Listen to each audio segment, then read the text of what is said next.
पढ़ाई की जरूरत है। पढ़ाई क्यों करना चाहिए? हाँ बेटा, पढ़ाई कोई बताएंगे बच्चे? कौन, क्यों नहीं, क्यों पढ़ाई करनी चाहिए? कौन बच्चा बताएगा? बताओ। आप बड़े लोग तो बता सकते हो, बोलो। आप बताओगे? आ जाओ, इधर आओ, बाहर आओ। इस पे हमें कुछ करना है, आगे बढ़ना है तो हमें पढ़ाई की जरूरत है। अगर हम कुछ सोचे कि हमें कुछ करना है तो हमें पढ़ना ही पड़ेगा। अगर खेलने में मन लगता है, खेलना भी जरूरी है, पढ़ना भी जरूरी है।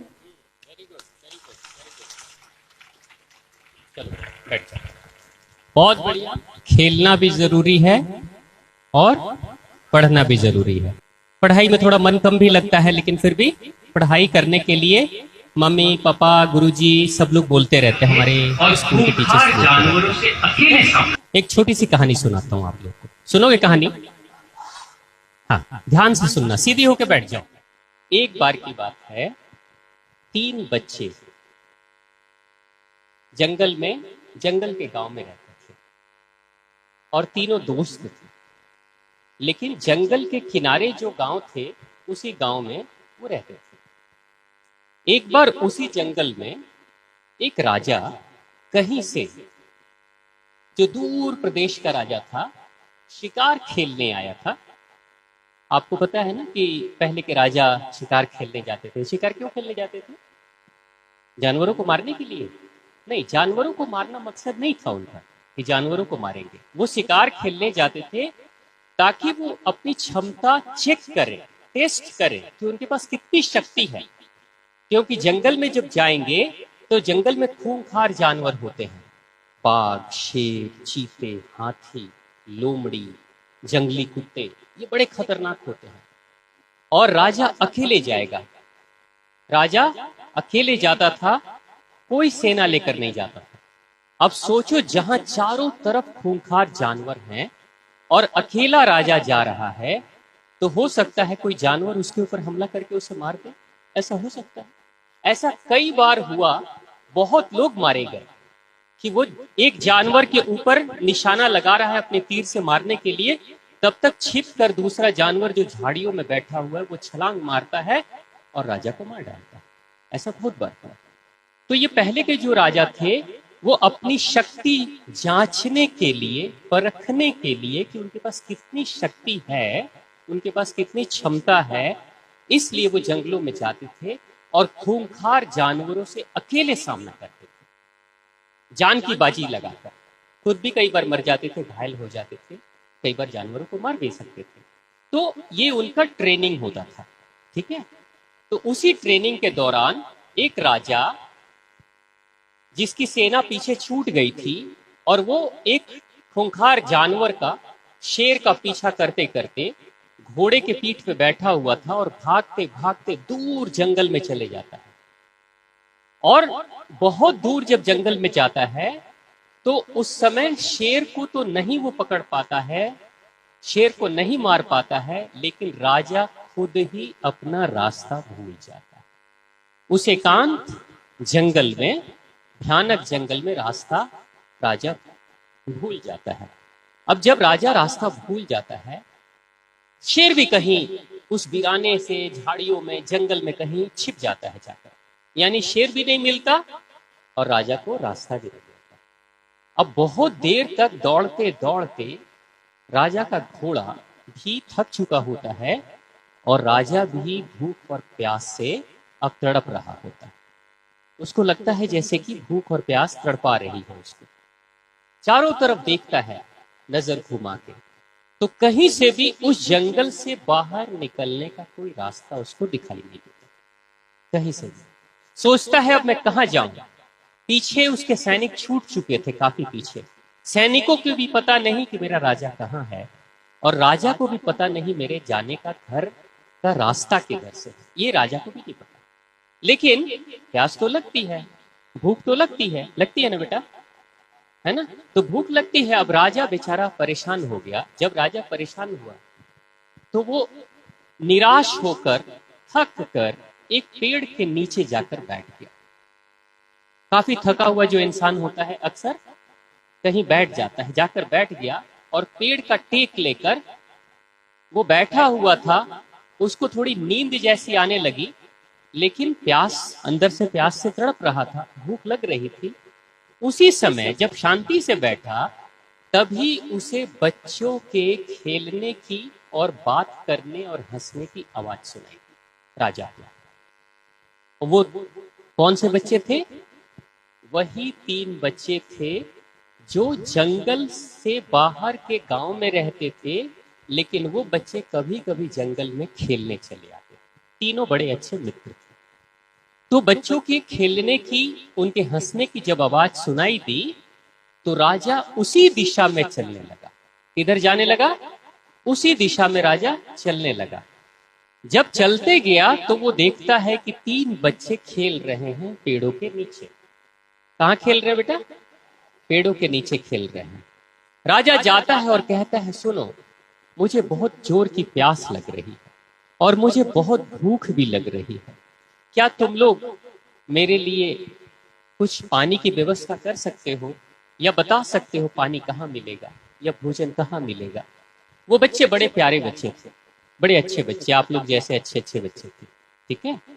तो वो बच्चे कहते हैं, आप यहीं बैठो, हम लोग पानी लेकर आते हैं आपके लिए, ठीक है। तो राजा बैठ गए वहीं पेड़ के नीचे, और वो तीनों बच्चे दौड़ते हुए जाते हैं और अपने अपने घर से पानी भी लाते हैं और खाने के लिए कुछ भोजन भी लेकर आते हैं। अपनी माँ से जाकर तीनों बच्चे मांगकर कुछ भोजन भी लाते हैं और पानी भी लेकर आते हैं, राजा को देते हैं। राजा बहुत प्यार से पानी भी पीते हैं और राजा बहुत प्यार से भोजन भी करते हैं। जब पेट भर गया, जब प्यास बुझ गई, तो उसके बाद राजा दुखी हो गए या खुश हो गए?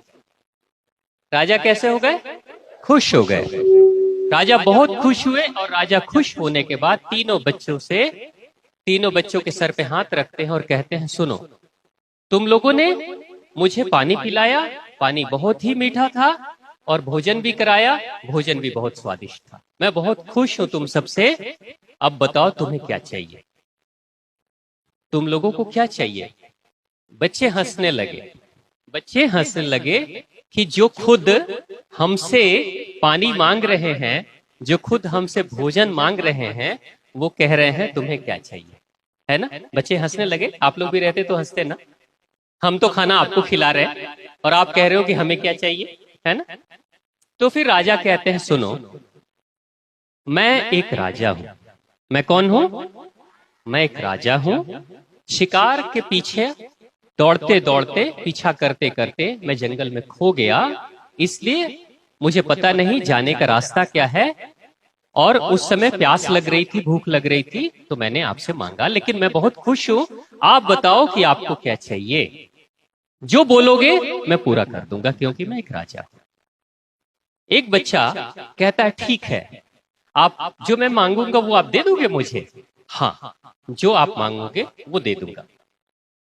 तो वो बच्चा बड़े प्यार से खुश होकर कहता है, राजा जी, मैं बहुत गरीब हूं, मेरे घर में बहुत गरीबी है, मेरे पिताजी पैसे ज्यादा नहीं कमाते, है ना, कभी हमने अच्छे कपड़े नहीं पहने। मैं यही चाहता हूं कि आप मुझे ढेर सारे पैसे दे दो, धन दौलत। क्या मांगा बच्चे ने? धन दौलत, पैसे मुझे दे दो। राजा कहते हैं, ठीक है, मैं आपको ढेर सारा पैसा दूंगा, ढेर सारा धन दौलत दूंगा। दूसरे बच्चे से राजा पूछते, बताओ आपको क्या चाहिए? दूसरा बच्चा कहता है, राजा जी, मैं जिस घर में रहता हूं ना, वो झोपड़ी है। कैसे घर में मैं रहता हूं? मैं झोपड़ी में रहता हूं। मेरी बड़ी ख्वाहिश है, मेरा सपना है कि एक बड़ा सा महल हो, एक बड़ा सा घर हो मेरा, मैं उसी घर में रहना चाहता हूँ। राजा कहते हैं, ठीक है, तुम्हें महल चाहिए? हाँ, मुझे महल चाहिए, चलो मैं तुम्हें महल दूंगा। राजा ने कहा, क्या दूंगा? महल दूंगा। राजा ने कहा, मैं तुम्हें महल दूंगा। और तीसरे बच्चे से राजा पूछते हैं, बेटा आपको क्या चाहिए? तो तीसरा बच्चा कहता है, राजा जी, मुझे पैसे नहीं चाहिए, मुझे महल भी नहीं चाहिए। मेरे घर में सारे लोग अशिक्षित हैं, अनपढ़ हैं, कोई पढ़े लिखे नहीं। मैं पढ़ना चाहता हूं, मैं पढ़ाई करना चाहता हूं। राजा ने कहा, तो क्या आप पढ़ाई करना चाहते हो? हाँ, मैं पढ़ाई करना चाहता हूं। राजा बोले, ठीक है, तो आपको मेरे साथ चलना होगा। अगर आप पढ़ाई करना चाहते हो तो आपको मेरे साथ चलना होगा। वो बच्चा जाता है अपने माताजी पिताजी से जाकर राजा जी से मिलवाता है। राजा जी मिलते हैं और जब माता और पिता को पता चलता है कि ये तो राजा हैं और किस राज्य के राजा हैं ये भी जानते थे, तो उसके बाद से उस बच्चे को बोलते हैं राजा जी आप इस बच्चे को लेकर जाइए और जो भी शिक्षा दीक्षा करानी है आप करा दीजिएगा। तो राजा जी उन दो और बच्चों के माता पिता को भी बुलाते हैं और अपने साथ अपने राजमहल में लेकर जाते हैं। एक बच्चे जिसने पैसा मांगा था उसको ढेर सारे सोने चांदी के मोहरे, पहले नोट नहीं चलते थे, आजकल देखते हो, आजकल पैसे देखते हो ना आप लोग, क्वाइंस, सिक्के, नोट कागज के, पहले ऐसे नहीं चलते थे। पहले कैसे चलते थे? सोने के चांदी के मोहरे। जैसे आज हमारे सिक्के होते हैं ना, वैसे ही पहले सोने के सिक्के होते थे, चांदी के सिक्के होते थे, उसको मोहरे कहते थे। तो राजा जिस बच्चे ने धन दौलत मांगा था उसको ढेर सारा एक पोटली में सोने चांदी के मोहरे राजा जी भर कर दे देते हैं और उसके माता पिता और उस बच्चे को भेज देते हैं। दूसरा बच्चे ने कहा था क्या चाहिए उसको? महल। दूसरे बच्चे को महल चाहिए। तो महल के लिए राजा जी अपने कुछ कारीगरों को भेजते हैं और ढेर सारा पैसा देकर भेजते हैं और कहते हैं जहां इसका गांव है उस गांव में इसकी जो जमीन होगी उस जमीन के ऊपर जाकर एक शानदार महल बना देना। कैसा महल बना देना? एक शानदार महल बना देना। ये बच्चा अब उसी महल में रहेगा। और वो माता पिता भी और वो बच्चा भी चला जाता है, यानी दोनों बच्चे चले गए। अब तीसरा बच्चा कौन सा बच गया? तीसरा बच्चा क्या मांगा था? शिक्षा, पढ़ाई चाहिए। तो राजा जी अपने राजमहल के जो राजगुरु थे, राजा के जो गुरु होते हैं राजगुरु को राजा बुलाते हैं और कहते हैं इस बच्चे को अपने गुरुकुल में रहकर बेहतर से बेहतर शिक्षा देना। जो भी पढ़ना चाहे, जितना पढ़ना चाहे, सारी पढ़ाई करो, सारी शिक्षा दो इसको, सारी विद्या सिखा दो इस बच्चे को, ठीक है? तो गुरु जी के साथ में राजा उस बच्चे को भेज देते हैं। ऐसा हो गया और कई साल गुजर गए। इस घटना के बाद राजा अपने राजपाट करने लगे, चलाने लगे, लेकिन कई वर्ष गुजर गए। कई वर्ष गुजरने के बाद लगभग 15-20 साल जब गुजर गए तो उसके बाद राजा को अचानक, राजा एक दिन शांति से बैठे थे तो उसी वक्त राजा को उनकी याद आई। किनकी याद आई? किनकी याद आई? तीन बच्चों की याद आई कि उन बच्चों का हुआ क्या, वो बच्चे कहाँ हैं, बहुत साल गुजर गए, अब तो बड़े हो गए होंगे वो बच्चे। तो राजगुरु को खबर भिजवाते हैं और राजगुरु को कहते हैं वो बच्चा जो मैंने आपके पास भेजा था पढ़ाई करने के लिए, वो बच्चा कहाँ है? तो राजगुरु आते हैं और कहते हैं मेरे राजन, वो बच्चा तो बड़ा हो चुका है और बहुत विद्वान हो गया, बहुत पढ़ा लिखा हो चुका है और सारी विद्या जान चुका है और बहुत विद्वान हो गया है। राजा कहते हैं बुलाओ, मैं उसकी परीक्षा लूंगा। तो मैं राजगुरु को कहते हैं राजगुरु आप उनको बुलाओ, मैं उसकी परीक्षा लूंगा। जब वो लड़का आता है, नौजवान व्यस्त इंसान बन चुका था, राजा बुलाते हैं और राजा सारी विद्या के बारे में पूछते हैं, सारी नीति कानून शिक्षा सब के बारे में पूछते हैं और राजा बहुत प्रसन्न होते हैं। और राजा इतने प्रसन्न होते हैं कि उस छात्र को, उस बच्चे को जो बड़ा हो चुका था, कहते हैं इतना विद्वान छात्र तो मैंने पहले कभी देखा नहीं, मैं इसे आज ही अपने राज दरबार का राजमंत्री घोषित करता हूं। क्या बनाते हैं? राजमंत्री। मंत्री किसको बोलते हैं? मिनिस्टर। जैसे आज होते हैं ना भारत सरकार में बहुत सारे मिनिस्टर्स होते हैं बड़े बड़े, यानी दिल्ली सरकार में भी बहुत सारे मिनिस्टर। तो वो राजा कहता है मैं इसे अपने राज्य का राजमंत्री बनाता हूं। और उसके बाद से उस राज्य का वो राजमंत्री बन गया। और मंत्री जो होते हैं उनको बहुत सुविधाएं मिलती है, उनके रहने के लिए अच्छे घर मिलते हैं, उनको नौकर चाकर मिलते हैं, उनको सैनिक भी मिलते हैं, उन्हें ढेर सारे पैसे भी मिलते हैं, सब कुछ मिलने लगा।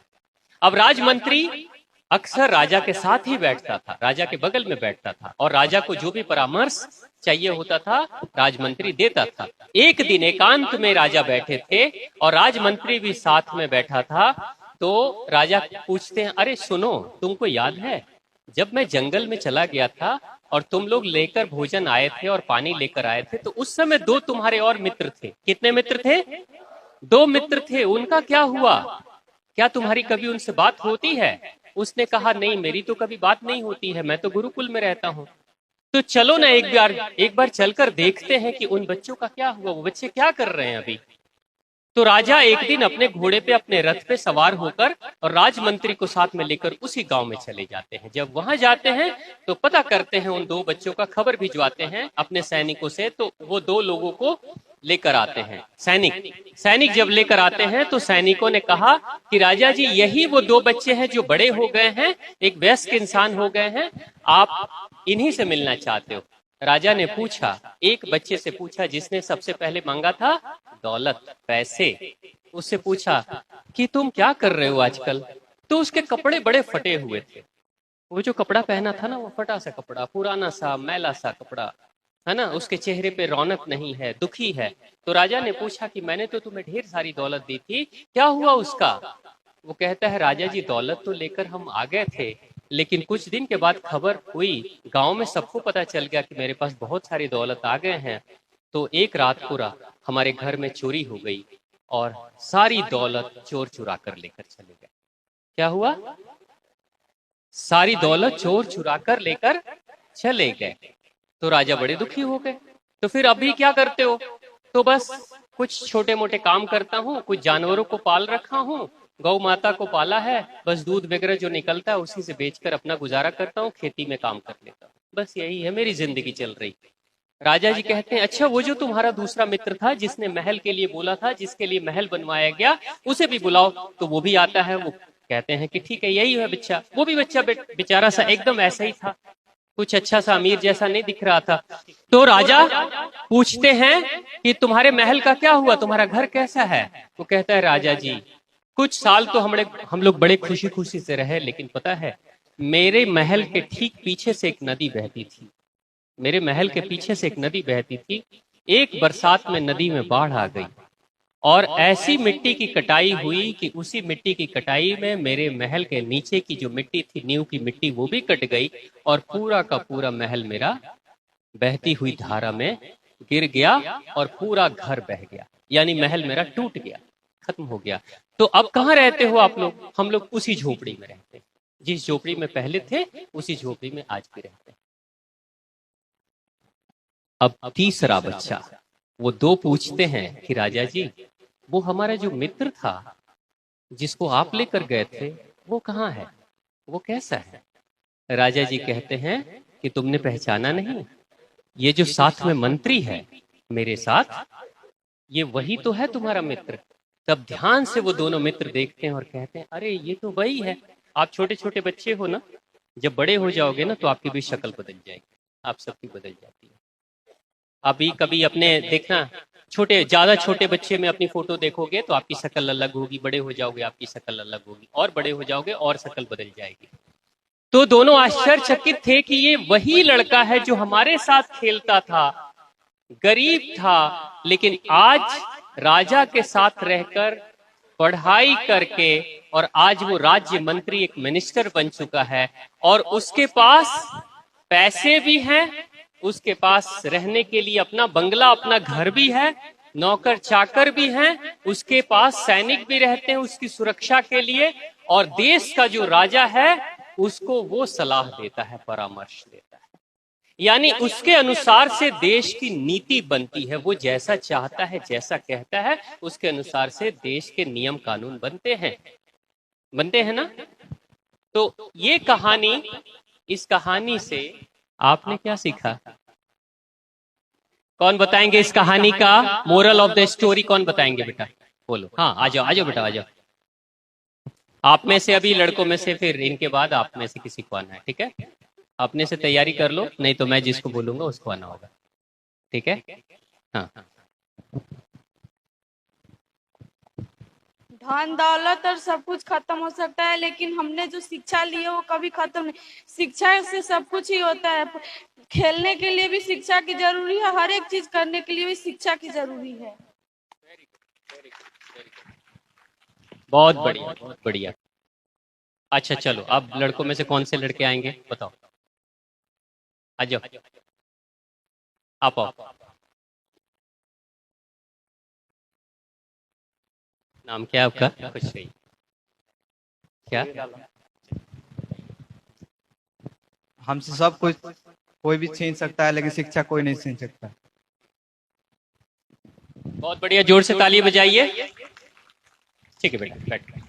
देखो, आपके पास अगर जेब में भी पैसे हैं ना, कहीं पैसे खो सकते हैं, रास्ते में जेब कट सकती है, आपके पास कोई सामान है वो सामान चोरी हो सकती है, ठीक है।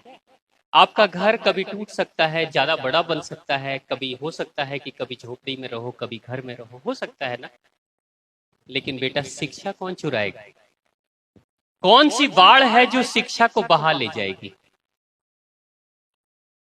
आपकी बुद्धि को कोई खत्म कर सकता है क्या? कर सकता है? चुरा सकता है?